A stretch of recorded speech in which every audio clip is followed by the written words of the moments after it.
use what you got to get what you need, you know. So you start with what you got. And that whole thing was, I was talking about the tombs. There was 3 Black Liberation Army, more than actually 3. There's probably about 5 Black Liberation Army soldiers in the Manhattan House of Detention at this time, and 3 of them were facing the death penalty out in California.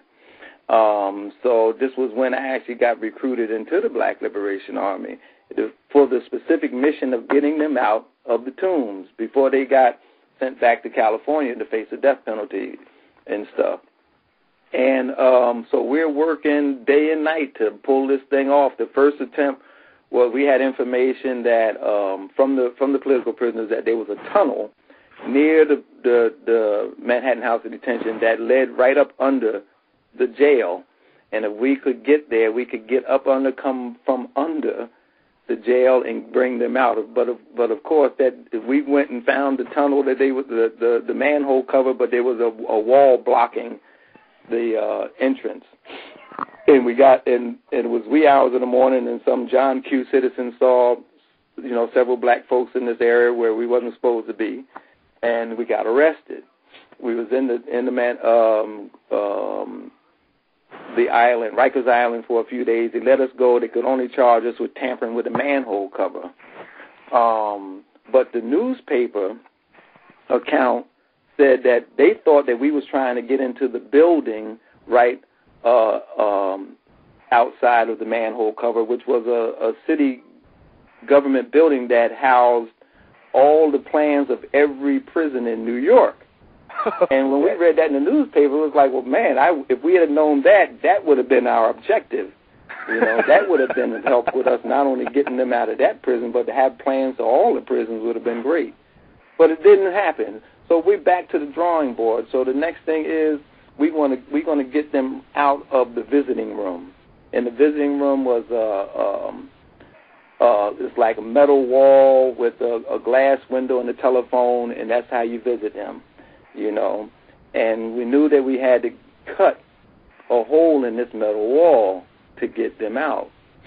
And I wasn't supposed to be the one to do it, but the person who we wanted to do it was a guerrilla somewhere else, and he just couldn't.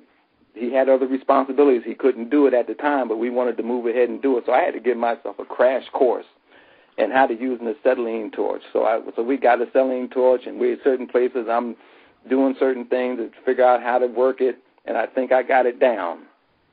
So the day that we go to visit the political prisoners, we was able to, like, take them food every day because they was on trial.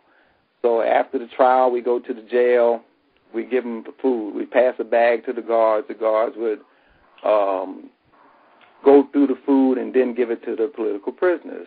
But on this particular day, you know, we set the bag down on the table, and when we opened the bag up, though, we didn't pull out food. We pulled out the weapons.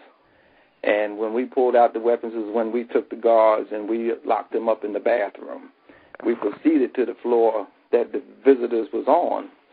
And there was other visitors up there, too, you know. And the thing is, you know, like New York is like, hey, New Yorkers are really cool.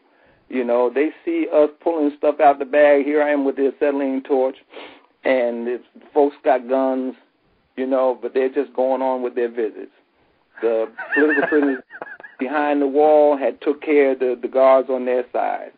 So here I am cutting, and I'm cutting, and it's like, I would imagine about 2 feet by 2 feet by 2 feet, you know, like that type of.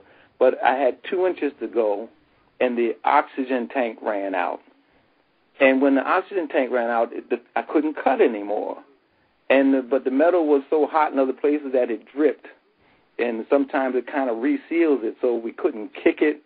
One of the sisters in the unit wanted to shoot it, but that would just alert, you know, everybody.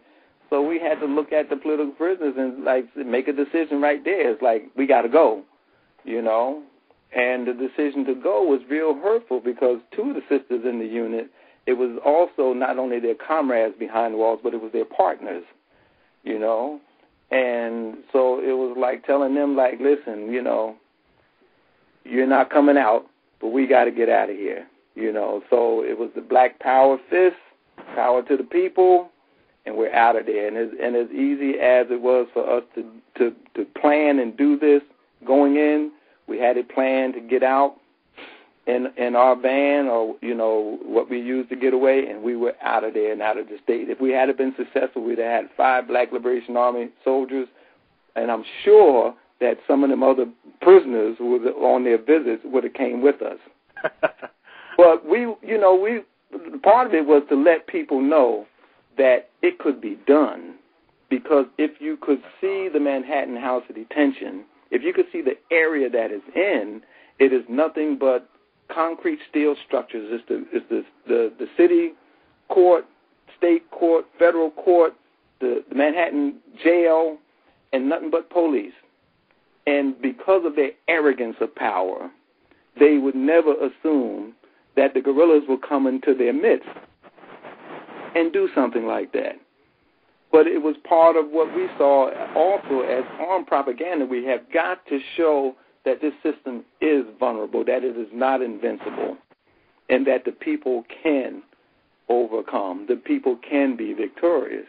So even we didn't get them out, the victory was in that we was able to get away and continue to fight, you know, and that we did.